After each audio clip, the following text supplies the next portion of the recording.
I think you told me a while ago that you had enough of the circuit and the culture and the atmosphere on the circuit.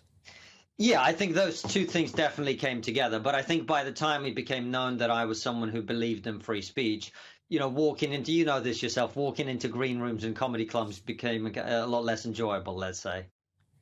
Yeah, too right. It is a shocking state of affairs that a genius like John Cleese is not able to appear on the BBC or Channel 4 or ITV for fear of censure.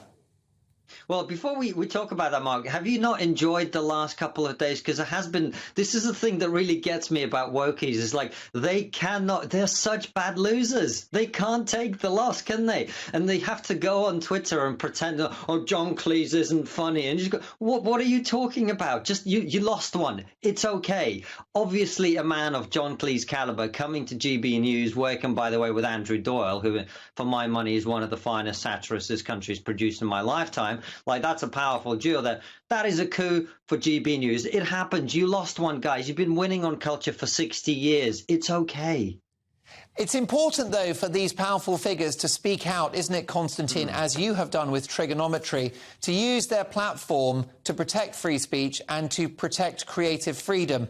So you've seen Ricky Gervais with arguably a deliberately offensive Netflix special just to sort of protect the boundaries of taste so that he can say the things you're not supposed to. We've seen that with the comedian Louis C.K., Dave Chappelle.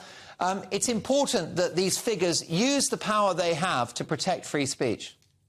I agree. And I think also one of the interesting things that seems to me at least to be happening is there's a positive alternative emerging. So I think we all spend quite a bit of time talking about the comedy industry heading in the wrong direction and things not being the way that we'd like them to be. But I think now you're starting to see, like I say, a few wins. You're starting to see a few really creative, talented people coming out and challenging some of these ideologies with art, by creating art, not by just talking about it as I do and Francis do in Trigonometry, but actually creating stuff. And that's very exciting.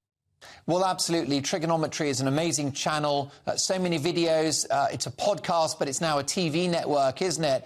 And you are attracting viewers, as are GB News, away from the Beeb and Channel 4 and ITV.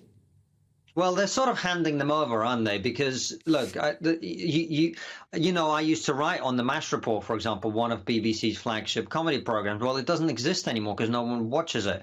What about Mock the Week? I used to tune in religiously to Mock the Week. Every single time my wife and I would sit down and watch it. And then eventually over time, it just got diluted. It stopped being as good. They were more interested in ticking boxes than creating quality. And then you end up with viewers who don't feel that is the thing for them and they're going elsewhere. It makes sense. Indeed so. And, it's interesting, isn't it? The generation of John Cleese, he has said that he would not be able to do the comedy he did in the 60s, 70s and 80s. He wouldn't be able to do that now. French and Saunders and Billy Connolly have said much the same thing.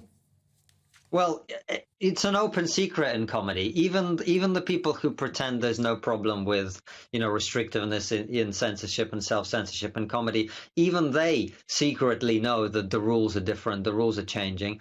Maybe they think it's a good thing, but the fact remains that, yes, the way that these things are now being enforced means that comedians are limiting themselves in a way that they've never done before.